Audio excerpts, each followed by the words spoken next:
Hey everybody, it's Will here. Thanks for joining us for another tea tasting. In this episode, we're going to be tasting the Nuruki Shincha. So this is a 2021 harvest Shincha that we just got in recently. Before this, we've been selling the 2020, but we're happy to finally have a good supply of the 2021 because it was very popular. So we're going to be doing a tasting today, and we're going to see how the flavor evolves from the first brewing to the second brewing to the third brewing. So I got my little kyusu here. And we're going to go over here and do a little tasting right here. So what we're going to do is we're going to just take 5 grams of this tea.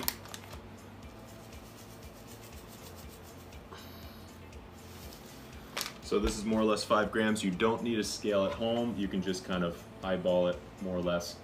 And as you can see here, the leaves are a little bit smaller. This is coming from the very young, fresh leaves of the tea plant. Harvested very early on in the spring compared to other sencha teas, for example. So this is something that people kind of wait around all year for because it's the first harvest to be picked in the early spring. It's kind of, considered to be one of the better teas out there. So people kind of line up waiting for the Shincha harvest, and of course they're kind of asking us, when is the Shincha going to be available? That's something we just have to kind of, play by ear. The farm is different every single year. The weather's different. It's just up to the farmers when they want to pick it. They're really calling all the shots there. So we patiently waited, and now the 2021 harvest is available. So we're going to go ahead and give this a little shot here. So this is about 5 grams of the Nuruki Shincha. I'm going to go ahead and just put this into our kyusu here. And for this, what I'm going to do, I'm going to use about 160 degrees Fahrenheit water.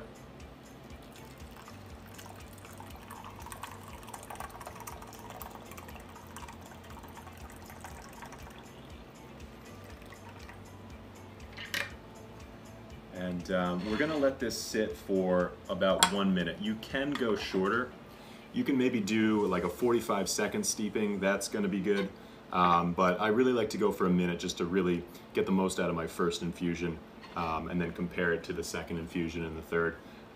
So basically what we're doing here in the first infusion is we're trying to open up the leaves. We're trying to kind of get the first impression of the flavors. And in the second and the third steeping, the leaves are already going to be opened up, so we only need about 20 seconds. But for the first steeping, you're going to want to do a full 1 minute brew.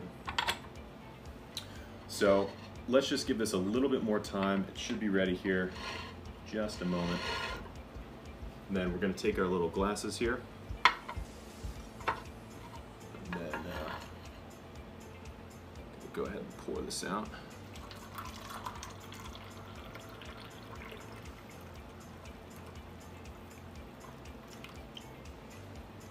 So as you can see, really nice green color to it. It's kind of going in this, yellowish green, golden green direction. This is a good sign for a Shincha or a Sencha. You obviously don't want it to be orange, don't want it to be brown. Yellow is fine, but sometimes it's nice for these fresh harvested Shinchas to be in this golden green direction. So I'm gonna go ahead and drink this now. Oh wow. Really good. It's got a nice balance of this sweetness, a tiny bit of that umami flavor, but not quite as overpowering as with a gyokuro, for example.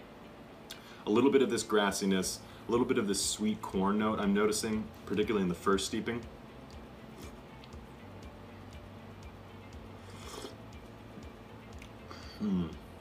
That's really good. So go ahead and take a look at the leaves inside the teapot. The smaller leaves are definitely expanding. They're definitely much bigger now, but they still have some room to go. So we're gonna hit this with a second and a third infusion for 20 seconds each.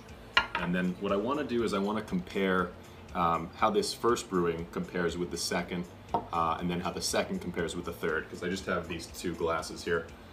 So what I'm gonna do is I'm gonna go ahead and brew this up. I'm gonna go take my water here, and then just add the same temperature water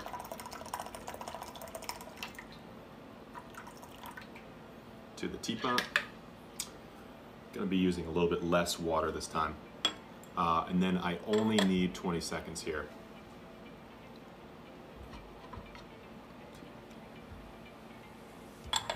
Sometimes you'll notice the teas will actually get greener in the second brewing. I think this is going to be the case here, but we're going to see.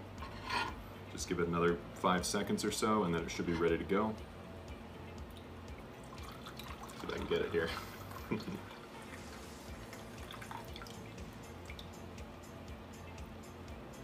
Okay, so now we have our second infusion compared to the first infusion. So maybe hard to see here. Maybe I can pull this aside. Do it on this camera. So the second infusion is going to be a lot cloudier than the first infusion. The first infusion, you're really getting this light golden sweetness of the tea. And the second one, you're going to start to get more of these vegetable characteristics, kind of like this steamed spinach, steamed edamame, but you know, I don't know for sure until I try it out, so I should give that a shot. Oh wow. Yeah, it's definitely, the character of the tea is definitely coming through in the second brewing. Second brewings are going to be, at least for this type of tea, they're going to be a little bit grassier. They're going to have a little bit more of those steamed vegetable notes. It's like I'm getting like this kind of steamed baby spinach, maybe a little bit of asparagus, a little bit of artichoke hearts, that type of thing. Then from this one, it's much sweeter. All the sweetness is kind of in the first brewing here. And then you're getting more of like these bold steamed vegetable flavors in the second brewing. It's really good. Yeah, there's kind of a debate among tea drinkers, which one is better, the first brewing or the second brewing. I mean, I like those sweet corn notes, kind of like this more sugary flavor in the first brewing. But I could definitely see a case being made for the second brewing here because it does have a lot of power in its flavor.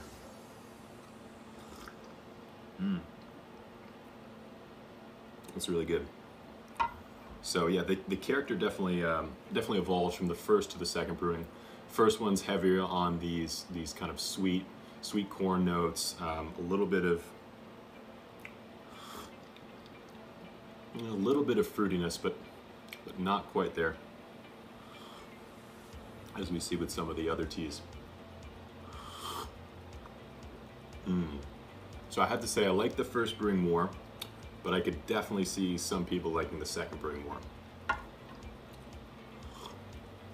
Just because you have this like slightly milder flavor with the first brewing.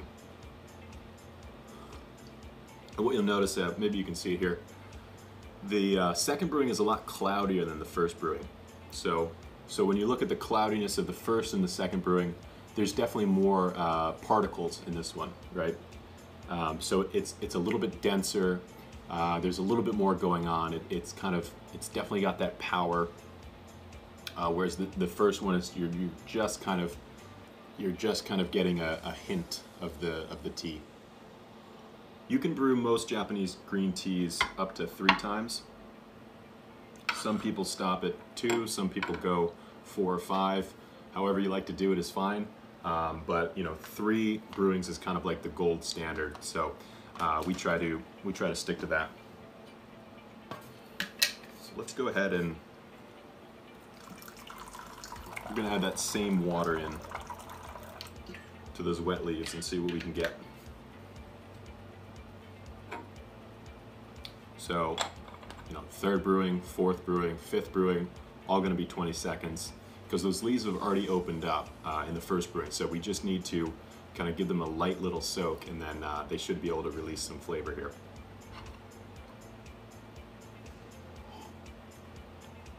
Go see if I can, there we go.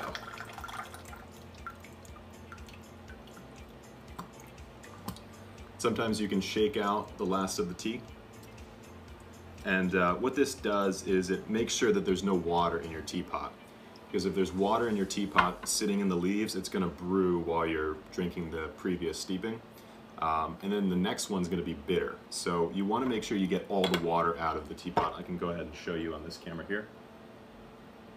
You can see this ball of these wet leaves. I've I've really kind of shaken out all the water, so there's nothing sitting in there that's going to overbrew and affect my next brew. So that's what you want to look for.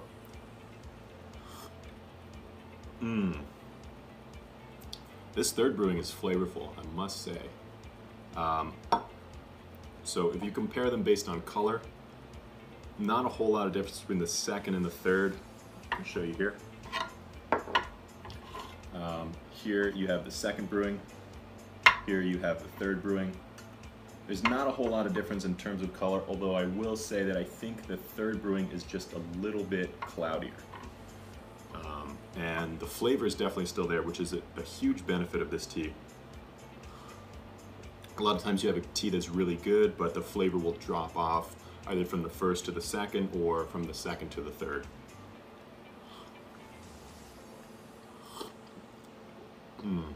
Yeah, I would say the second brewing has a lot more of these brothy characteristics, like almost like you'd find in a gyokuro.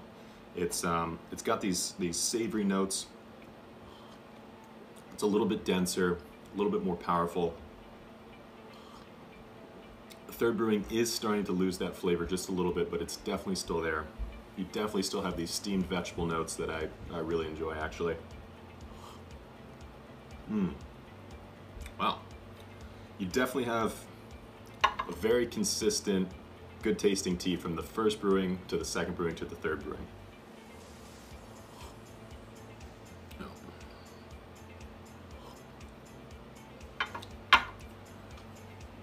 So this is a tea that we discovered relatively recently. I think it was only about a year ago.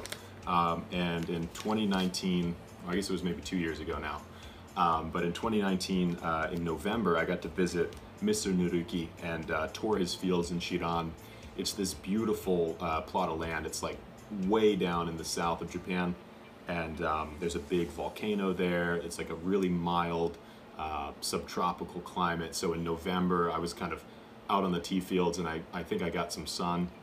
Maybe like, it was like 75 degrees Fahrenheit in the in kind of the winter almost. So it's a really warm climate, and what that allows them to do is grow a wide variety of different tea cultivars or tea varieties.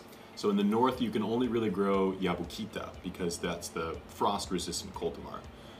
But in the south of Japan, you have a much warmer climate, so you can grow some more exotic tea cultivars like Saimidori, Okumidori, and these tend to be the sweeter ones. So what Mr. Nuruki is able to do is he's able to blend these different, sweeter cultivars together to create a much more balanced, well-rounded tea. So I'm really looking forward to working with him in the future. This 2021 does seem to be his best one yet, and I'm really excited to share it with everyone. So thank you so much for joining me on this tea tasting. I hope you enjoyed it. I hope you were able to drink some tea along with me. If not, the Nuruki Shincha, hopefully something equally as good. But if you're interested in picking some of this up, you can check out our online store, and you can definitely get the 2021 right now. We should have plenty in stock. So thank you guys so much for watching. We'll see you next time.